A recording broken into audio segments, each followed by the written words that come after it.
your questions are so good, Cool, yeah, love. good Yeah, questions. you're killing this. Thank you very much. Thank you. Oh, quick. go, Go quick. I'm really sorry. You're this so movie is great. lovely. You've been my favorite interview. 반갑습니다. 이승국입니다. 퓨리오사 매드맥스 사가의 개봉을 기념하여 감사하게도 작품의 두 주연 배우 크리스 햄스워스와 아냐 테일러 조이를 만날 수 있는 기회가 있었는데요. 제가 그 만남을 무려 호주 시드니에서 갖게 되었습니다. 이 영화의 세계 최초 시사회가 열린 곳이죠. 이곳에서 펼쳐진 레드카펫을 보고 영화까지 보고 그 다음 날 두 배우와 마주 앉게 되었습니다. 그럼 어떤 대화가 오갔는지 바로 시작합니다. Honestly, this is such a great experience for me because I'm a YouTuber in Korea who makes video in my room. But today I'm in a hotel room with great talents of the industry, the both of you at the same time. So Chris Hemsworth and Anya Taylor-Joy, it's such a great pleasure to meet you both. Thank you for being here with us. Pleasure to meet you. Thank you very much. And what makes this day more special for me is that we are here to talk about the movie, the latest Mad Max movie, Furiosa, Mad Max Saga. So, Anya, when Queen's Gambit hit the world, when it became the huge hit, it was during the pandemic. So first it was quite hard for you to realize that you were getting international fame. And you had hard time have fun with it because of the old lockdown thing. But after that, when you become the Princess Peach for the Super Mario Brothers, and you became the sister of Lisa Nalgai for during part 2, and especially from the outfit she wears yesterday, I can see that you're really enjoying meeting the audience with your movies and all the red carpet events. So with the movie hitting the theaters just in weeks, are you ready to get remembered by the name Furiosa by the global fans and getting even more acknowledgement for your career? Oh gosh, I mean, you know, I didn't even realize this until you said it, but I got Furiosa before Queen's Gambit even came out. So I got this job and then everything kind of started happening and I was like, whoa. But I'm just very grateful to be associated with this group of filmmakers. You know, I think that's what really drives me is working with people where I'm just like, wow, your brain and the way that you see things, and thank you for letting me come along for the ride. So yeah, I'm just grateful to be part of the Mad Max family. It's a very unique one. Yeah. And as a person who watched the movie, I'm pretty sure everybody will be welcoming you to joining the family. Thank you, of Angel. the saga. I appreciate it. And same thing for you, Chris. There are many movies and many characters that can describe you, but I just want to put it this way. I'm a Korean, I don't know much about Australian people, but George Miller, Mad Max movies, and Chris Hemsworth. Yeah. I'm 99% sure that among the things that Australian people are proud of, these three are definitely included. And what makes this combination more interesting is that when you were already an international star back in 2015, the latest installment of this franchise, Mad Max Fury Road, was the movie that gave the pure joy of watching a movie instead of analyzing one. Yeah. So playing a heavy role in this movie for this director must have been something special for you. Incredibly special, yeah. When I saw Fury Road, I remember thinking I have to be a part of that universe, have to work with George Miller, and the script came my way, I read it and instantly fell in love with it, and it was everything I could have hoped for. You know, it's been around for 45 years. I grew up watching these films with my dad. It's a piece of iconic Australian cinema, and so it's something very special, and it'll be hard to top the experience on the next one. And it must have been really good experience for you because I just heard it from the interview that you used your grandfather's accent. You used it to play a character. Yeah, he had a very sort of strong nasality, you know, sort of hey, kind of quality to the way he spoke. And I wanted there to be something abrasive about this guy and sort of irritating in his voice. Not that my grandfather was irritating, but just pitching it in that register outside of my normal sort of speaking voice helped then inform how the character moved, and his sort of mannerisms had to be different, and so that was kind of the starting point for me as far as building out the character. Yeah. It's fun. It was really interesting to see you use that voice because we are so familiar with his deep, low voice. So it was even interesting to see the new sound coming out from your mouth. Cool. And Thanks. talking about your individual characters, I want to ask you about your character.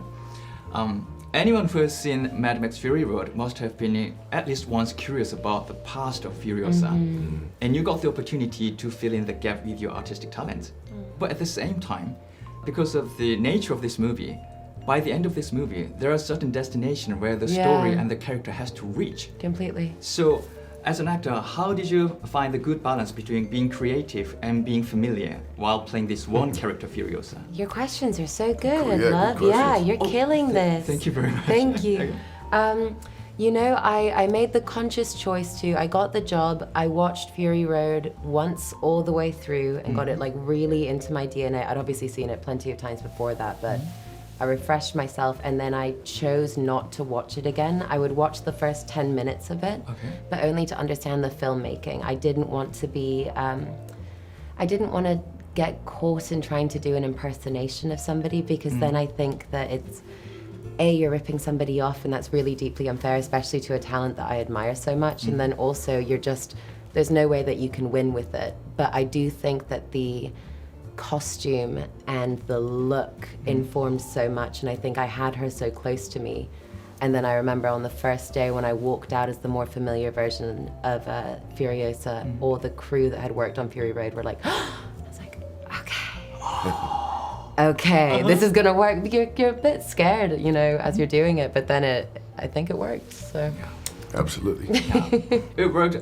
Like I told you, I was the audience, and I think you must have heard it. Like when you came out with that outfit, there was some atmosphere during the audience. They were like, "Okay, she's Yeah. getting there. Yeah. And she is her." Like, yeah. So I think the global audience will acknowledge what you did in the movie. Oh, thank you, They love. will love it. Thank Absolutely. And talking about your character, Chris, Dementus, he's an interesting character. He's a villain, and he's really a bad guy. you. Evil man. Evil man. But watching a movie, there's something Naughty. about Misunderstood. Naughty man. naughty and twisted mind guy. Yeah. But Demented. yeah, but watching this movie, there's something that makes me wanna figure out who he really is and think about his past life. And I heard that you actually got this script 2 years before the first shooting of this movie. But for those 2 years, you kind of got puzzled by this Dementus. You had a hard time understanding it. But 2 weeks before the first shoot, under the advice of George Miller, you tried writing a journal as Dementus, and you said it really helped you how to understand him. Yeah. So if you can go a little bit deeper into your answers that you gave Sure. in the previous interviews. For those 2 years, what was the most puzzling thing about understanding him? And among the things you wrote in the journal, which sentence or idea or word gave you the most insight to this character? You know, he's a conqueror. He's a marauding, nomadic. There's a sort of tribal sort of, you know, mentality between him and the biker horde and the followers that he has amassed, and they've, you know, going from, say, town to town or place to place, kind of invading, taking over, so on, much like a lot of sort of conquerors and dictators and so on through history. And so we discussed a lot of those kind of individuals, George and I, and that was all spurring little bits of inspiration and ideas, but it felt kind of surface. And until I sort of started journaling as the character, and a lot of it was about the past of where he'd come from. And, you know, if you look at both characters, they're both in this extreme environment, but ultimately it's their decisions at the end of the day that rest upon themselves. And you have two people behave very different, you know, both facing adversity and extreme suffering, but one chooses to, you know, be noble in their sort of pursuit and honorable, and the other chooses just to continue to express further pain or, you know, participate in further violence and so on, as had been done to him. But, you know, I think that was what the opportunity the script gave me, was to have a character that had layers, hopefully, and wasn't sort of, you know, one-dimensional, and we got a little insight into kind of his backstory, but there's an ambiguity to it too. He hints at it, we talk about it, but it doesn't need to be sort of explained in great detail. It's left open for interpretation. I think your answer gave me the great explanation of the dialogue you had at the end of the movie, which you will have to witness in the theaters. And that thanks to wrap things up. So can I ask you the last question I prepared? Sorry, you have to wrap up. We're really I'm really sorry. Okay. I'm really sorry. The next movie is there are almost no verbal explanation about things happening in the movie. Yeah. But once you watch the movie, the world and people living in it just comes into you. Yeah. And this time you guys helped him with it because Furiosa doesn't talk too much, but from the look on her face and the things she does, I can feel that what she's feeling.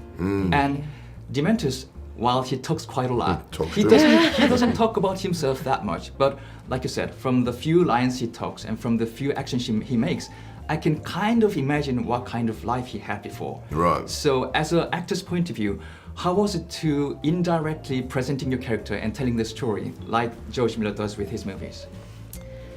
It was, I think the main piece of advice that I got from anybody that worked on Fury Road was you have to trust George. And I really, really followed that. And he's such a lovely man, but this is his universe. And he really told me, like, you have to believe that I can read it in your eyes. I want you to do nothing.